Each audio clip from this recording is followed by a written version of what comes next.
ఓం నమో వెంకటేశ్వరాయ. శ్రీనివాస కళ్యాణం.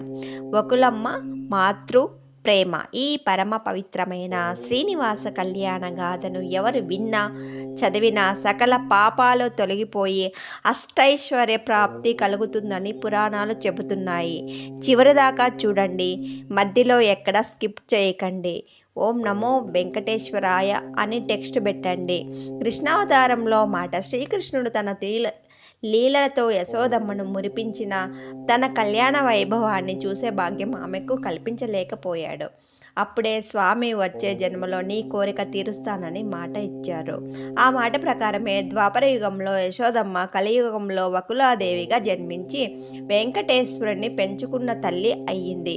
శ్రీనివాసుడు పద్మావతీ దేవిని చూసి ఇష్టపడ్డాడని తెలుసుకున్న వకులమ్మ తల్లిగా తన కొడుకు సంతోషం కోసం వెంటనే పెళ్లి ప్రయత్నాలు మొదలుపెట్టింది.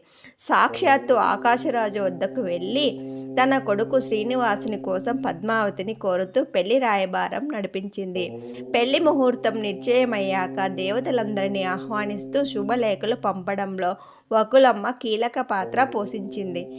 కళ్యాణ ఖర్చుల కోసం కుబేరుని వద్ద అప్పు తీసుకునే సమయంలో శ్రీనివాసుని వెంటే ఉండి ఆ పత్రంపై సాక్షిగా నిలబడింది.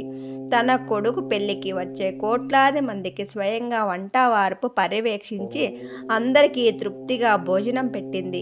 శ్రీనివాసుని పెళ్లి కొడుకుగా అలంకరించి మంగళహారతులు పాడుతూ యశోదగా తీరని తన కోరికను వకులమ్మగా తీర్చుకుంది. నారాయణవనంలో జరిగిన అద్భుత వేడుకలో పద్మావతిని తన ఇంటి మహాలక్ష్మిగా సాదరంగా ఆహ్వానించింది.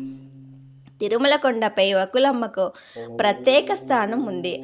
ఆమె అనుమతి లేనిదే నేటికి శ్రీనివాసునికి నైవేద్యం కూడా సమర్పించరు. ఈ వీడియో మీకు నచ్చితే గోవిందా గోవిందా అనే నామస్మరణతో అందరు భక్తులకు షేర్ చేయండి.